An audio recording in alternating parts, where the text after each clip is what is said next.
students, today I am going to explain Honeydew, which is book of class 8. And previous video I have explained lesson 6 part first, and now it is lesson 6 and part second.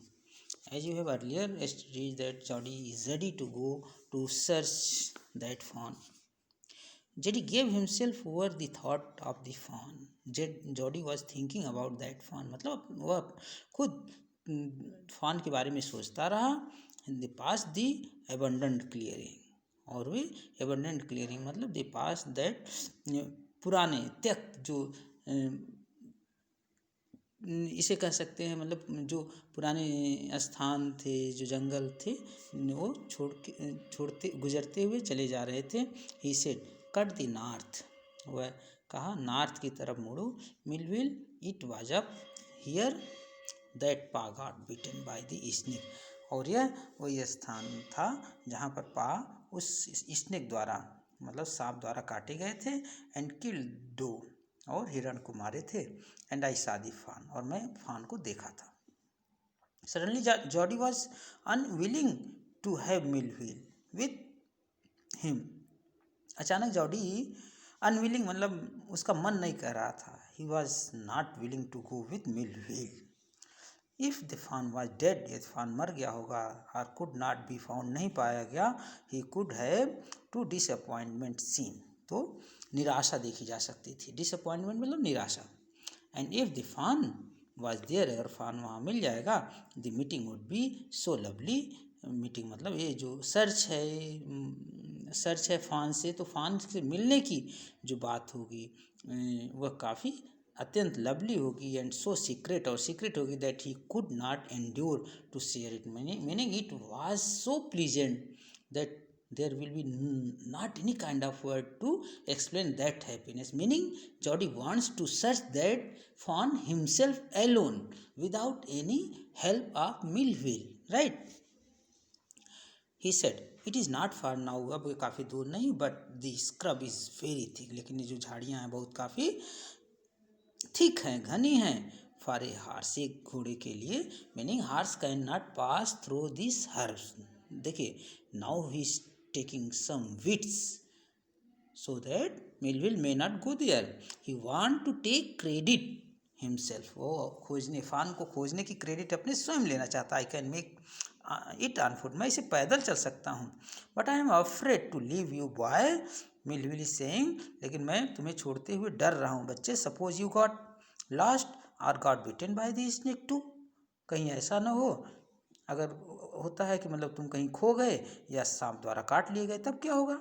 I will take care. मैं take care मतलब मैं सावधान रहूँगा. It might take me a long time to find the fawn. और इस फान को search करने में कुछ समय लग सकता है. इफ़ ही इज वॉन्डर्ड, यदि ये वहाँ से चला गया होगा. वॉन्डर्ड मतलब भ्रमण करना, तो हो सकता है कहीं से चला गया हो. Leave me off right here, मुझे यहीं छोड़ दीजिए. ऑल राइट, ठीक है, but you take easy now. It is easy now, लेकिन तुम अब इसे बहुत ही आराम से लेना, आराम से सब वर्क करना. Meaning don't worry. You know north here, यहाँ नॉर्थ है, एंड ईस्ट, और ईस्ट किधर है, देयर एंड देयर मतलब दिशा बताए, उधर की तरफ पश्चिम है. दैट टाल फाइन मेक्स ए बियरिंग. जो लंबा पेड़ है वास्तव में वो किसका काम करेगा, बियरिंग का. Identify the direction. बियरिंग मतलब ऐसे ये समझ लो that will be a symbol of direction. उसे एक डायरेक्शन हम लोग मान लेते हैं. सो लॉन्ग, इतना लंबा. सो लॉन्ग, हाँ. विल आई एम ओब्लाइज्ड, मैं ओब्लाइज हूँ. He waited for the sound of the hoofs to the end. Hoofs मतलब हूफ का प्लूरल है, SWF हूफ. मतलब जो खुर होती है घोड़े की, खुर को क्या कहते हैं, हूफ्स कहते हैं. तो मतलब उसकी आवाज़ सुनने तक वो खड़ा रहा. Then cut to the right, तब वो राइट की तरफ, अपने दाएं तरफ मुड़ गया. द स्क्रब वाज स्टिल, अभी भी स्क्रब वहाँ थी. Only his own crackling of twigs sound across the silence. मतलब ट्विग्स मतलब जो टहनियाँ होती हैं उनकी सुनने की आवाज़, मतलब उनके चलने की, हिलने डुलने की आवाज़ ही केवल सुनी जा सकती थी. अक्रॉस द साइलेंस मतलब उस शांत वातावरण में. ही वंडर्ड फॉर इंस्टेंट, एक मतलब लगातार चलता रहा। If he had mistaken his direction, इस प्रकार जैसे वो अपनी डायरेक्शन मिस न हो पावे। Then a buzzard rose from him, buzzard मतलब एक a large bird like the vulture that eats the flesh of dead animals. Buzzard जो होता है जिसे आप क्या कहते हैं, वल्चर टाइप, गिद्ध टाइप का एक जानवर पक्षी होता है जो फ्लैश खाता है।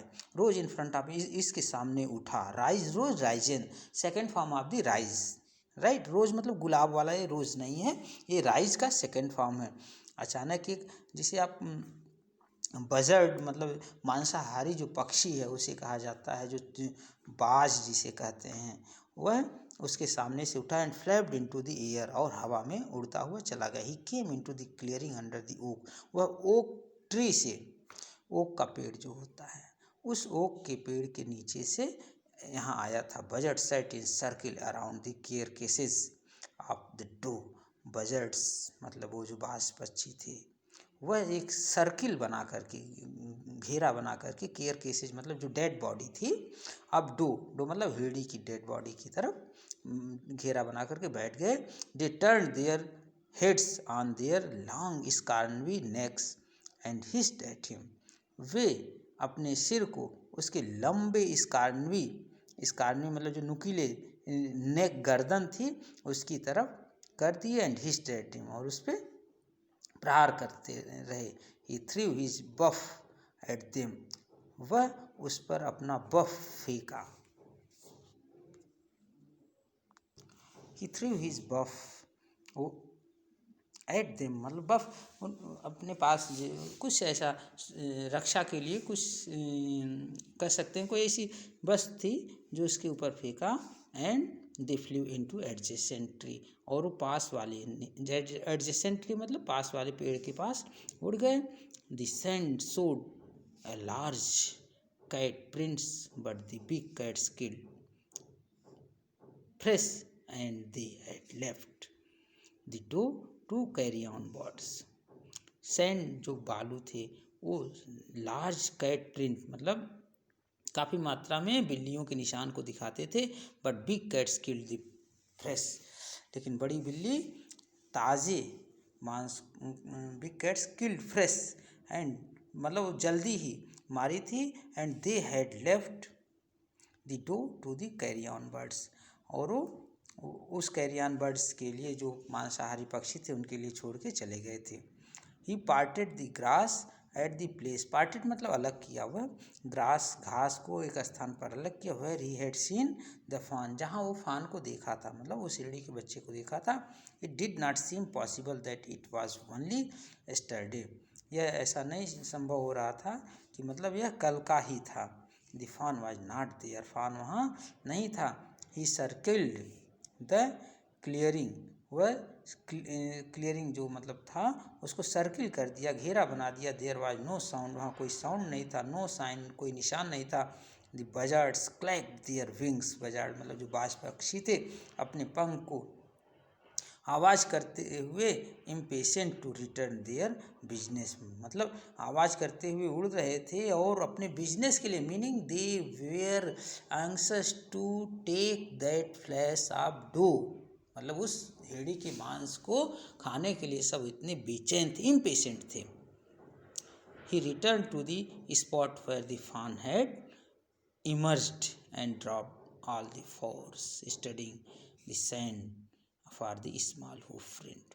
ही रिटर्न टू द स्पॉट, उस स्थान पर वापस गया जहाँ फान मतलब जो हिरणी का बच्चा था इमर्ज्ड दिखाई दिया था। And dropped on all force, और चारों से छोड़ दिए थे। Studying the sand for the small hoof print, उस छोटे उसके खुर के निशान को देखते हुए वो आगे बढ़े। The night's rain had washed away the tracks except those cat and buzzard, और रात की वर्षा ने उन सभी पद चिन्हों को मिटा दिया था सिवाय उनके जो बिल्ली और बजर्ड के थे।